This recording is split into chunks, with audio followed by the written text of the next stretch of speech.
राजस्थान का एक संप्रदाय ऐसा भी है जिसमें दीक्षा लेने वाले व्यक्ति का मुंह काला करके और उसको गधे पर उल्टा बैठा दिया जाता है और उसके बाद फिर गांव की गलियों में चक्कर लगाए जाते हैं।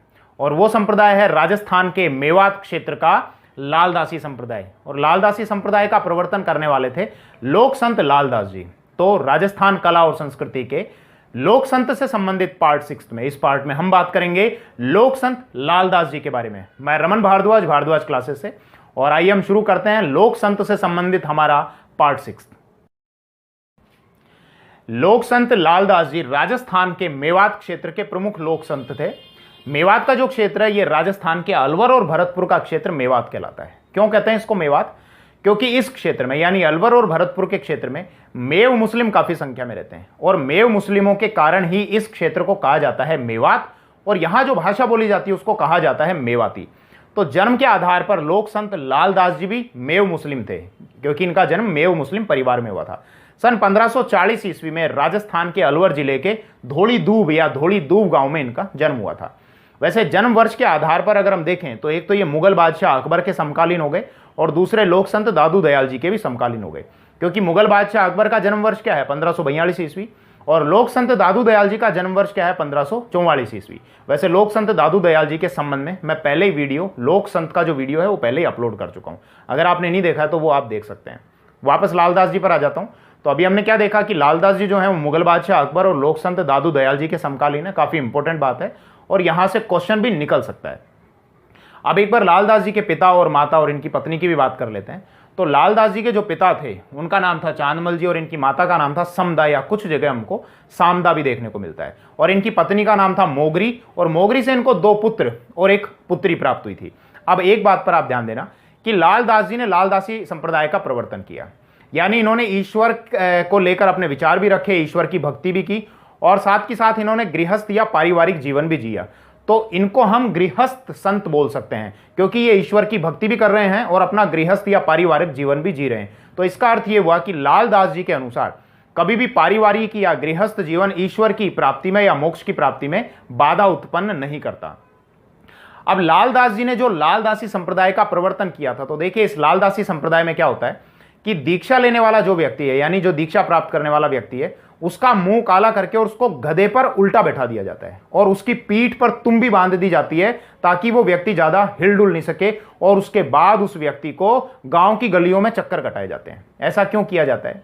ऐसा इसलिए किया जाता है ताकि उस व्यक्ति के अंदर अगर कोई नाम मात्र का या लेश मात्र का थोड़ा बहुत भी अगर अभिमान है तो वो अभिमान समाप्त हो जाए, यानी उस व्यक्ति के अंदर के अभिमान को समाप्त करने के लिए ऐसा किया जाता है। और बाद में फिर उस व्यक्ति को मीठा शरबत भी पिलाया जाता है ताकि उस व्यक्ति के मुंह से केवल मीठी वाणी ही निकले। मीठी वाणी का मतलब यह है केवल लोक हित की ही वो बात करे।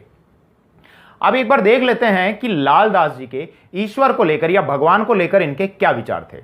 तो देखिए लालदास जी ने कहा कि ईश्वर जो है वो निर्गुण है, निराकार है, सर्वव्यापी है, यानी कि ईश्वर का ना कोई रंग है, ना कोई आकार और स्वरूप है, और सर्वव्यापी यानी ईश्वर जो है वो हर जगह व्याप्त है, कण कण में स्थित है।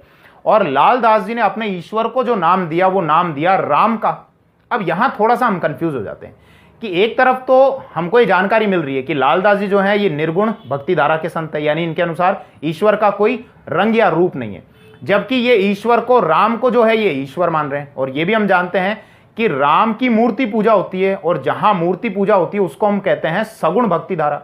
तो देखो ध्यान देना, लालदास जी ने यह कहा कि ईश्वर जो है वो निर्गुण और निराकार है और इन्होंने अपने ईश्वर को राम का नाम दिया। इसका अर्थ यह हुआ कि लालदास जी के अनुसार राम जो है वो निर्गुण और निराकार है, यानी कि राम का न तो कोई रूप है और न ही कोई रंग है। इनके अनुसार, लालदास जी के अनुसार इनका ऐसा कहना था। अब इसके अलावा देखिए कि ये तो हमको पता है कि लालदास जी का जन्म सन 1540 ईस्वी में मेव मुस्लिम परिवार में हुआ था, लेकिन इन्होंने कभी भी मुस्लिम धर्म पद्धतियों का पालन नहीं किया था। उसी के कारण इनको प्रताड़ित भी किया गया और इनको कहा गया काफिर। जब इनको प्रताड़ित किया गया तो उसके कारण इनको जगह जगह भटकना पड़ा। बाद में जब इनके द्वारा लालदासी संप्रदाय चलाया गया तो उस लालदासी संप्रदाय में लालदास जी ने हिंदू धर्म और मुस्लिम धर्म दोनों ही धर्मों की जो अच्छी बातें थी उन अच्छी बातों का समावेश किया और हिंदू और मुस्लिम एकता की भी इन्होंने बात कही। अब देखिए, ये जो संप्रदाय है ना, लालदासी संप्रदाय, तो ये रीति रिवाज, रहन सहन और क्रियाकलापों के आधार पर हिंदू धर्म से अधिक समानता रखता है, यानी कि इसकी नजदीकियां अगर हम देखें इसके रीति रिवाज या क्रियाकलापों के आधार पर, तो हिंदू धर्म में ज्यादा समानता दिखती है, हिंदू धर्म के ज्यादा समान दिखता है। लेकिन जो लालदासी संप्रदाय के जो अनुयायी हैं या जो इसके व्यक्ति हैं, वो अपना विवाह केवल मेव मुस्लिम कन्या के साथ ही करते हैं, यानी मेव मुस्लिम की अगर परिवार की लड़की है तो उसी के साथ ही ये विवाह करते हैं। अब एक बार हम बात कर लेते हैं कि लालदास जी के जो प्रमुख स्थल हैं वो कौन कौन से हैं। तो केवल आपको 3 स्थान याद रखने हैं। एक तो इनका जन्म स्थान धौली दूब या धौली दूब, जो कि कहां पर आता है, राजस्थान के अलवर जिले में आता है। दूसरा वो स्थान जहां पर इन्होंने अपना अंतिम समय व्यतीत किया और जहां पर इनकी मृत्यु हुई थी, वो है नंगला गांव, या उसको हम नगला भी बोलते हैं या नागला भी बोलते हैं। यह स्थान आता है भरतपुर जिले में। तो यहां नगला या नंगला या नागला गांव में लालदास जी ने अपना अंतिम समय व्यतीत किया था और यहीं पर इनकी मृत्यु हो गई थी। लेकिन लालदास जी को जो समाधि दी गई, वो समाधि दी गई थी शेरपुर गांव में, और शेरपुर गांव आता है अलवर जिले में। तो केवल ये 3 स्थान आपको ध्यान रखने हैं। कौन कौन से? धौली दूब या धौली दूब गांव, जो इनका जन्म स्थान है, कहां पर आता है, अलवर जिले में। दूसरा वो स्थान जहां पर इनकी मृत्यु हुई थी, नगला या नंगला या नागला गांव, यह आता है भरतपुर जिले में। और तीसरा वो स्थान जहां पर इनको समाधि दी गई थी, तो वो स्थान आता है शेरपुर गांव, जो कि कहां पर आता है, अलवर जिले में।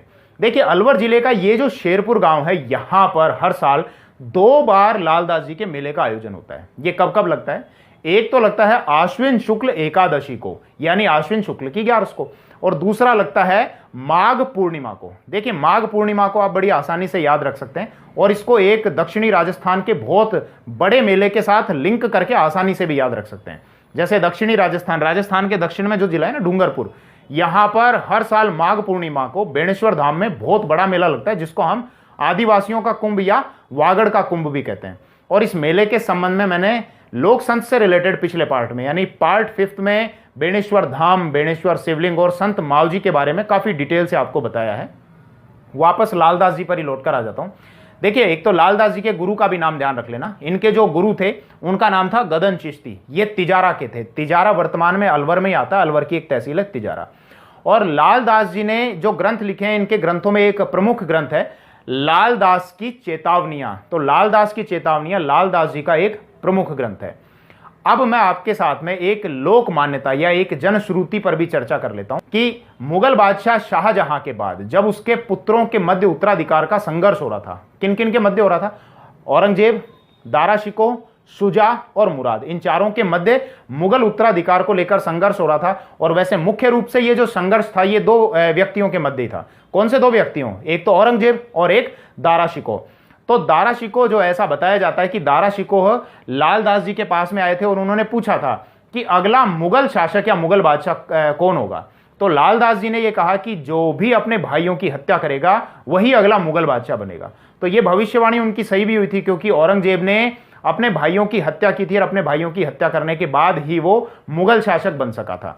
तो इस वीडियो में हमने लोक संत लालदास जी के बारे में चर्चा की और काफ़ी पॉइंट्स मैंने ले लिए। फिर भी अगर कोई एक आध पॉइंट छूट गया होगा तो आप कमेंट बॉक्स में कमेंट कर लिया करें, ताकि पढ़ने वाले सभी स्टूडेंट्स का और मेरा भी ज्ञान बढ़ सके। थैंक यू, धन्यवाद।